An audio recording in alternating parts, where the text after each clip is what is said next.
communities throughout the state of California. We've experienced destructive flooding of homes and infrastructure, levee breaches and overtopping, mudslides, hurricane-force winds in many of our communities, and even had a tornado touch down in Northern California. But let me emphasize, we are not out of the woods yet. The threat to communities remains, and waters will continue to rise even after these storms have passed. The impacts of these storms have been significant. As of this morning, there are about 6,000 people under evacuation order, another approximately 20,000 people without power, and sadly, 19 people have died. These storms are amongst the most deadly natural disasters in the modern history of our state. Among the Central Coast, we also continue to monitor mudslides, erosion, and deep-seated landslide susceptibility. We are also coordinating closely with the officials in Monterey County, Santa Cruz, and Merced, whose regions we expect to continue to be vulnerable to these next 2-3 storm systems, and to include the possibility of a complete cutoff of the Monterey Peninsula. We have also pre-positioned emergency response resources, including the National Guard, to the Santa Barbara area to assist in clearing debris and preparing for the next round of storms. To keep California safe, the full weight of the federal and state government has been rapidly deployed to try and protect our impacted communities.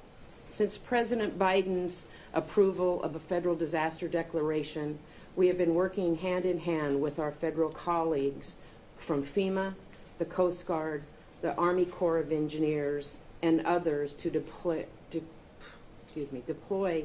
critical air resources and emergency supplies to several of our vulnerable areas. And we are extremely appreciative of all that they have done and all that we will need them to continue to do. To date, the White House has approved an emergency declaration for 41 counties. This provides direct federal assistance to get these resources, personnel, and technical assistance into these counties, and we may be adding more. Lastly, even as we continue to anticipate more storm systems, the state continues to take rapid action to pre-position our resources and focus on those areas that we know in the next 2 to 3 storm systems over the next 3 to 4 days will be critical. With that, I'd like to welcome and hand it over to the Federal Emergency Management Agency Administrator, Deanne Criswell, who we would like to really thank for taking the time to come to California and for all that she has done even before she arrived in the state with her teams that have been here for the last week or so. Deanne? Thank you, Director Ward. Hello, good afternoon. It's really good to be here with everybody today. Just a little bit about where FEMA is at on the support that we are providing as a part of the emergency declaration. We have been partnering with the state since the very beginning of these systems, back to the beginning of January, through the leadership of our Regional Administrator, Bob Fenton, and the entire Region 9 staff. We have been here at the State Operations Center, supporting the planning efforts as we continue to watch these systems go through. We currently have over 300 staff on the ground. That includes both members of FEMA as well as some of our other federal agencies that are supporting the ongoing response efforts. And our focus right now is to continue to support the incredible activities happening throughout the state in their life-saving and life-sustaining operations. On behalf of everybody at FEMA and myself, a former first responder, I also just want to recognize the incredibly heroic efforts of all of the first responders that have been working day in and day out to make sure that they're doing everything they can to keep the people of California safe. And tragically, there have been several people that have lost their lives because of these dangerous storms, and that our hearts and our prayers go out to everybody who has been impacted by this event. Again, we have been engaged with our partners here at the state since New Year's Day. as round after round of these extreme storms continue to pass through the state of California. And as you heard Director Ward mention, unfortunately, this is not over. We are expecting additional rainfall to come in the coming days. I am here today to make sure that I can look at the damage personally. I want to get on the ground and see for myself, get my eyes on it, and talk to the people that have been experiencing the impacts of these storms. That's what I'll be doing the rest of today and tomorrow. I was able to speak with President Biden on Wednesday and give him an update on the current state of the operation, and I'll be able to give him an update after my trip here on the level of support that might continue to be needed as the response operations continue. Our goal remains to maintain close coordination with our state partners so we can continue to deliver whatever assistance is needed to support California's needs. We have our expert incident management assistance teams, both from Region 9 as well as one of our national teams that are embedded here at the State Operations Center. And we have pre-positioned commodities to make sure that we can have resources available as needed to support the state's requests. And I am confident that all of the government response that is here to support the state of California is putting forth their best efforts to be prepared for and not late to need for any of the incidents or the resources that might be needed to, again, to continue to support the life-saving and life-sustaining operations. As you heard Director Ward mention, we are expecting more rain coming in. This is a very dynamic and a very dangerous system still. And so I would like to ask everybody across the state to just take a few simple steps to make sure that you're doing everything you can to protect yourselves and your families. First, I just want to say, listen to your local officials.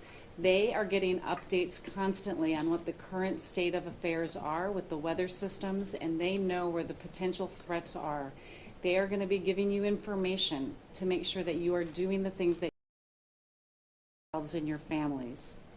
Second, don't stand or drive in water. There is dangers in the water. These floodwaters have dangerous debris, and the floodwaters can arise rapidly, creating very life-threatening situations. And so please stay aware of your surroundings and make sure that you're not putting yourself in harm's way.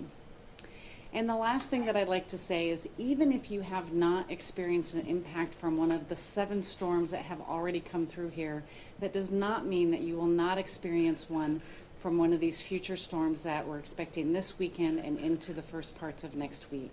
So again, please stay aware of your surroundings, listen to your local officials, heed their advice, and do whatever is necessary to make sure that you're taking the appropriate actions to protect yourself and your families. Thank you. I think I'm turning it over to the National Weather Service. Thank you very much, Director and Administrator. David Lawrence from the National Weather Service. I just want to provide a quick update on weather conditions, not only that we've seen, but what we expect going forward. Just crunching some new numbers this morning. Over the last 18 days, the state has seen an average, statewide average, of just over 9 inches of rainfall. That, of course, includes lesser amounts in the deserts and higher amounts in the higher elevations. But that is a remarkable number, and some locations have seen their average annual rainfall already occur in just the last 18 days. Going forward, we expect several additional storm systems. The first is arriving today. Not expecting this one to be overly significant, but I want everyone to really focus your attention on the Saturday through Saturday night storm. That will bring widespread heavy rainfall in some locations, very heavy mountain snowfall as well, in addition to gusty winds up to 50 to 60 miles per hour. Not only could that rain produce additional flooding, and certainly we'll see some major impacts to travel in the mountains, but those winds could also blow over trees and bring additional power outages. Going forward beyond that, we do still see additional 1 or 2 storm systems for early next week before hopefully we do finally get at least a very brief break in the weather toward the latter portions of next week. Happy to take questions at the end. Otherwise, thank you, and I'm turning it over to the Department of Water Resources.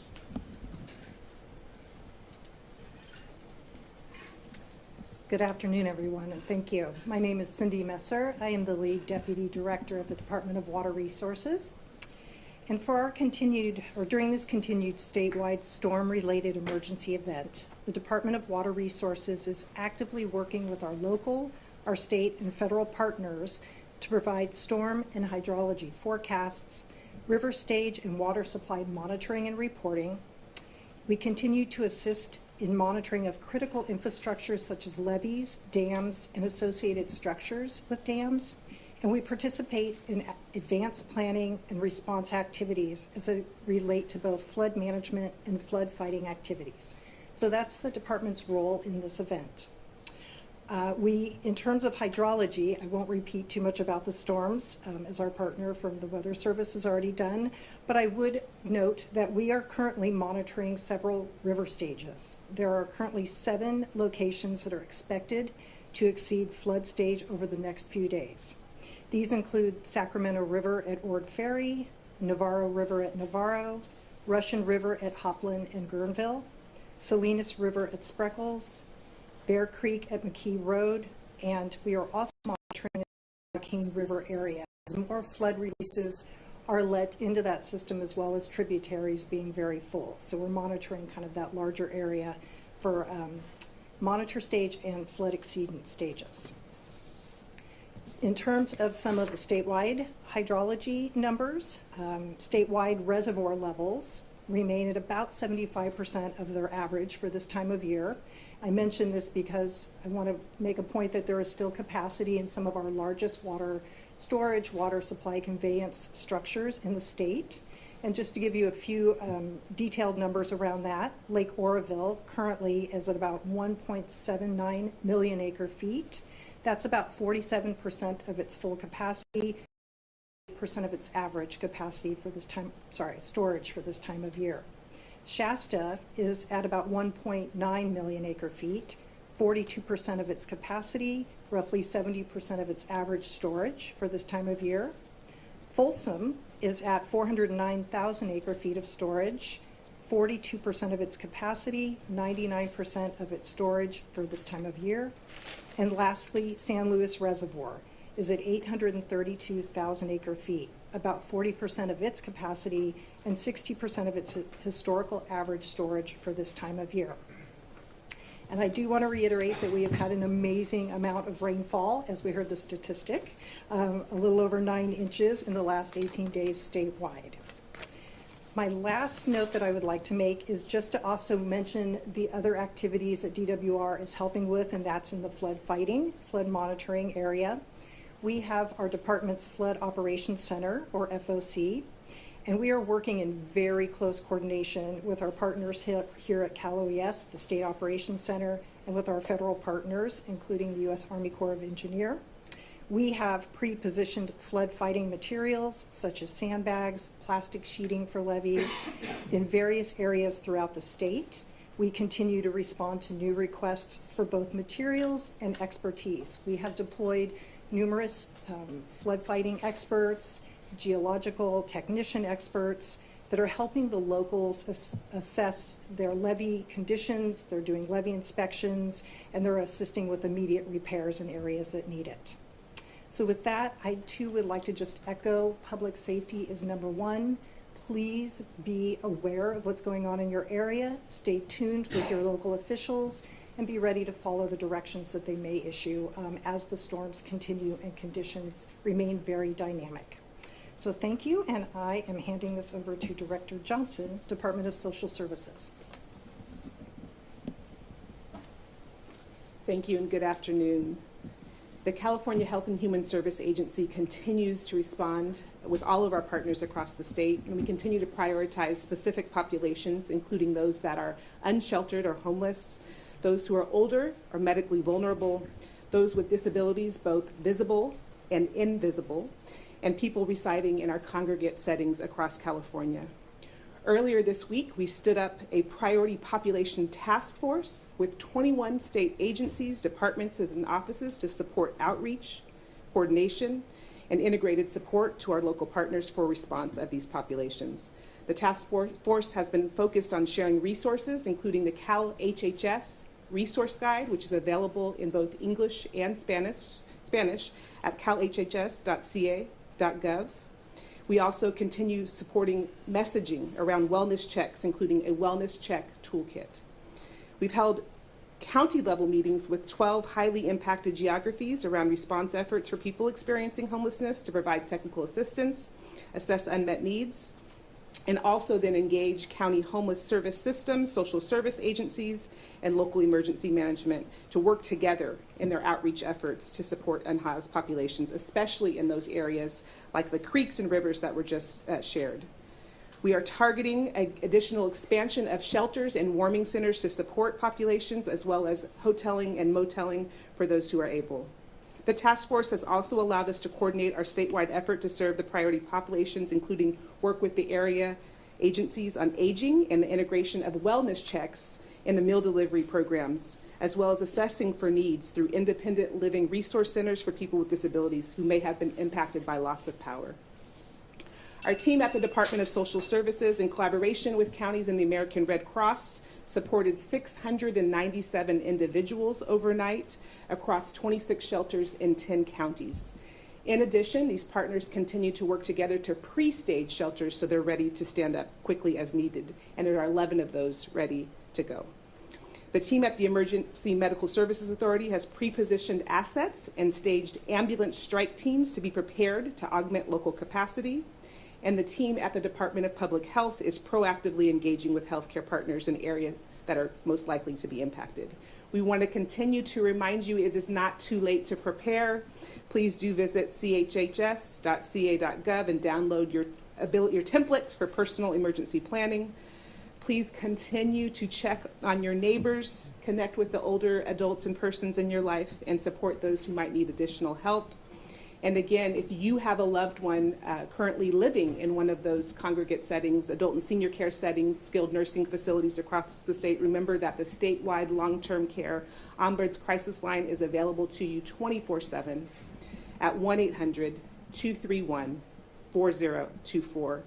We have also posted temporary evacuation locations of any of those who have had to evacuate, and that's available at cdss.ca.gov.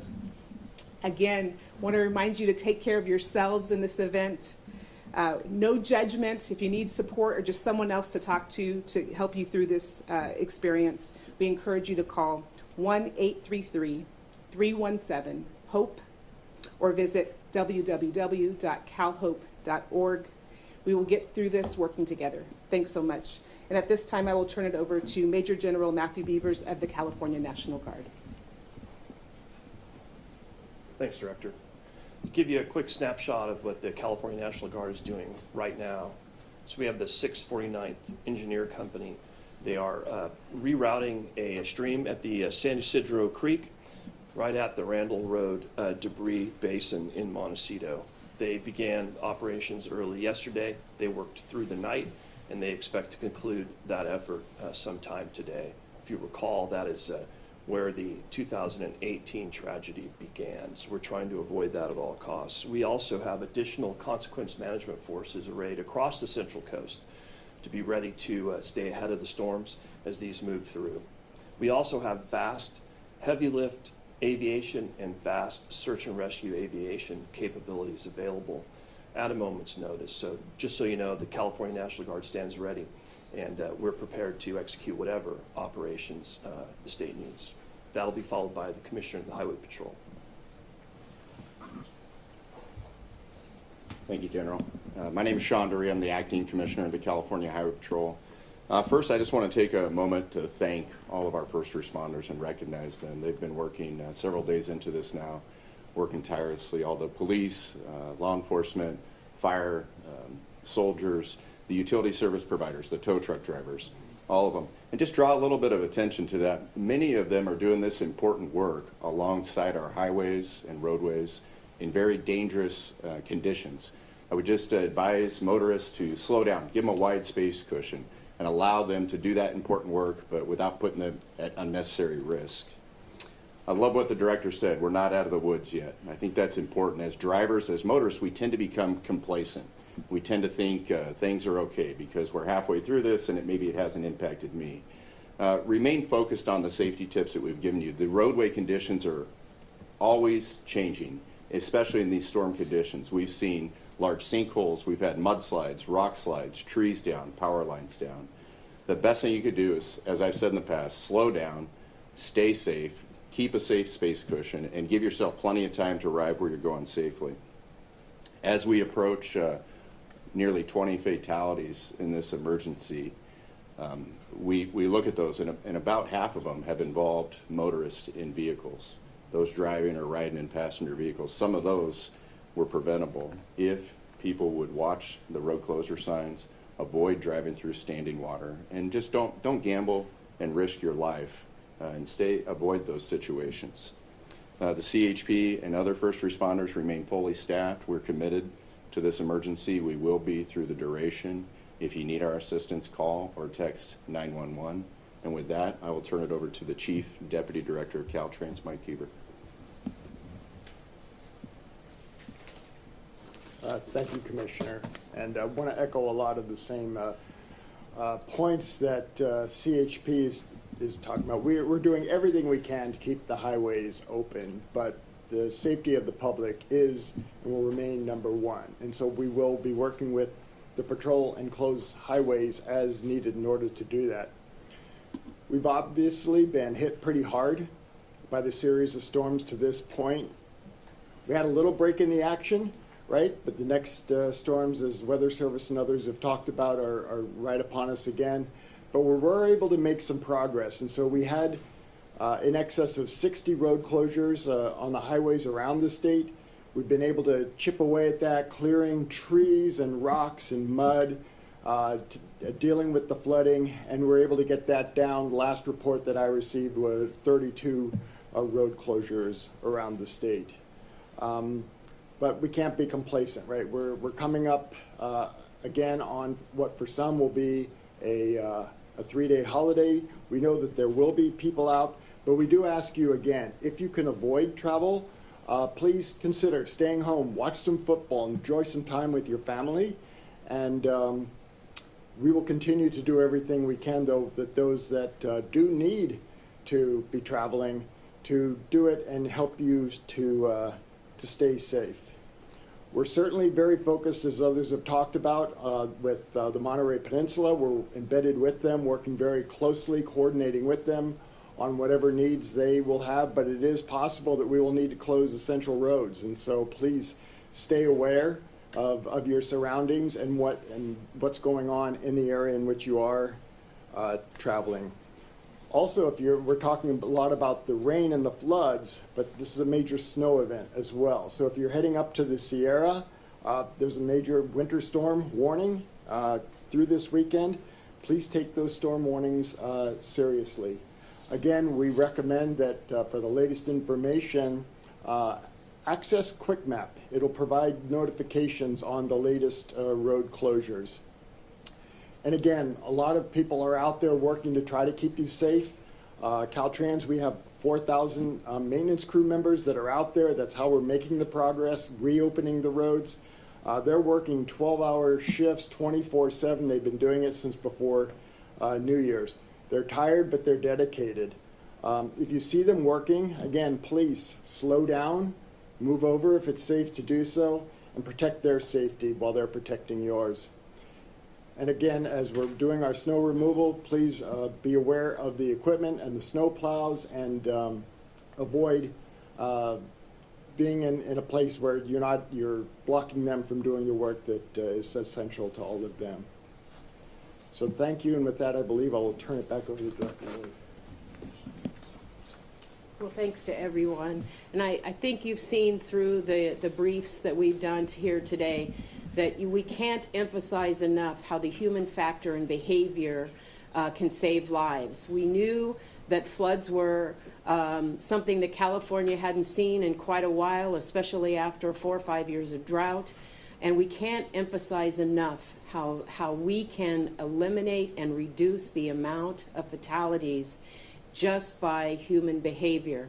Whether it's don't travel if you don't need to, watch out for the first responders, don't go around barriers, don't go into floodwaters, whether you're walking, standing, driving. It's just really, really imperative that you stay away from standing water. Don't drive around the barriers. It's critical. First responders use these barriers to redirect traffic away from flooding.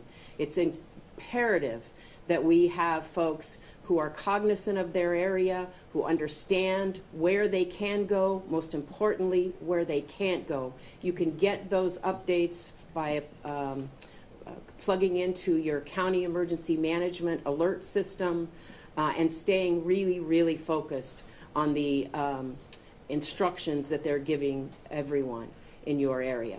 And lastly, if you are asked to evacuate, even though, as Administrator Criswell said, you have not yet been impacted by these storms, you could be, and you could be at a moment's notice. So please, if you're asked to evacuate, please do so as soon as possible. And with that, we'll turn it over to questions.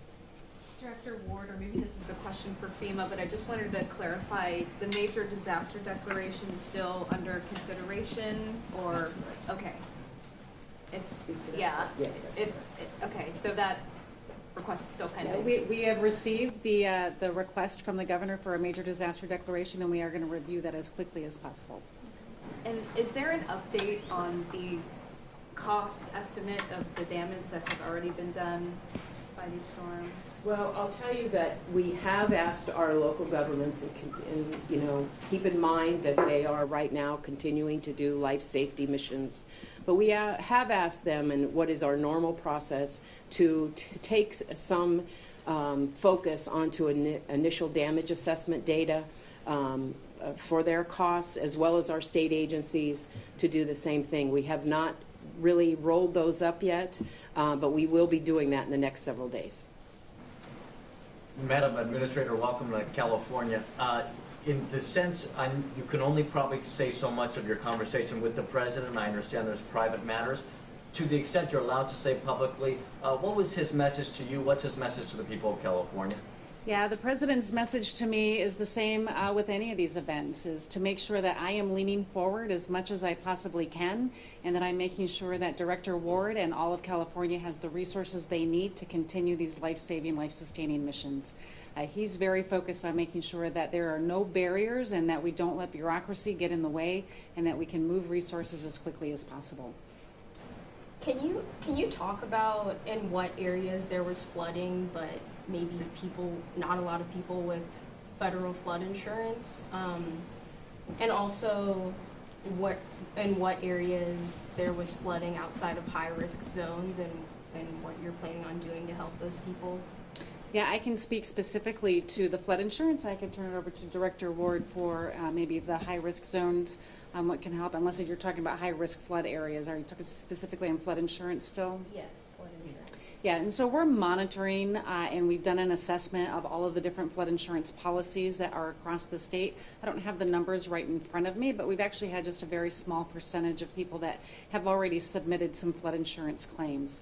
But this is still a very dynamic event, right? And flooding is continuing to happen. And so as people experience damages, they will continue to submit any request for reimbursement through their flood insurance program. Specifically on the high flood risk areas, I think I did get a stat earlier today that in one of the areas that is in a special high flood, I don't remember the exact place, and we can certainly get this, but it was like 80% of the homeowners had flood insurance, which is a great number. But we always have work to do, as insurance is the primary means of helping people recover from events like this. We want to make sure that if people are in a risky area, that they have flood insurance. Just because you're not in a special hazard area doesn't mean you don't need insurance. I say it in many of these places, if you're in a place where it can rain, it can flood. And that means flood insurance is going to be one of your best means to help you with your recovery efforts. Do you want to reiterate the question that is still of mind? Yeah, just wondering. For those areas that are not covered by flood insurance? Yeah. Okay, so what happens is we're in every local EOC trying to identify and determine what areas have been flooded, what may flood again. Again, most of the high-risk areas are going to see more storms today, tomorrow, Monday, Sunday, and Monday. So we will be identifying those damaged areas. We have a team out in the field in Merced County today We will potentially be sending damage assessment teams into other counties, and it won't make any difference whether they have insurance or not. We'll be tallying all of that information to look and see exactly what programs need to be brought to bear and what resources we can provide. Thank you. Yeah. And Madam Director, I know we had in some parts of the state yesterday even some sun, so to people who are not paying attention to the forecast, whatnot, just your message on not getting complacent. Absolutely. You know, again, we've been in 4 or 5 years of drought. While we've had storm after storm after storm, I will tell you, even here at the State Operations Center, a little bit of sun had people eating lunch outside. So people will become complacent, but the ground is saturated. It is extremely, extremely dangerous, especially in these high vulnerable areas, and that water can continue to rise well after these storms have passed. So our message is clear. Please know your surroundings and listen to your local officials about where, again, you can go and where, again, you need to remain away from. Anyone else? And just confirming that 19 is the death toll right now. Yes, that's true. Let me just, I know there's some confusion with some of the reports out that are saying that there is one more death than what we are putting out. And it has to do with, we report the fatalities that we see and have confirmed by the coroner's office. With the missing 5-year-old in San Luis Obispo County, we consider that still to be a missing individual, not a fatality, until the coroner's office has reported and confirmed that fatality. Okay. So that's why there is a little bit of confusion with that. Okay, thank you. Thank you, everyone.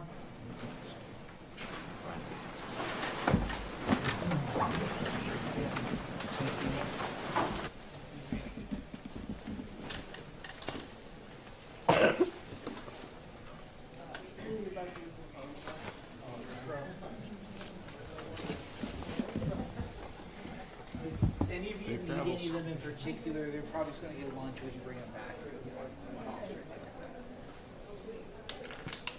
Hi, thanks for coming.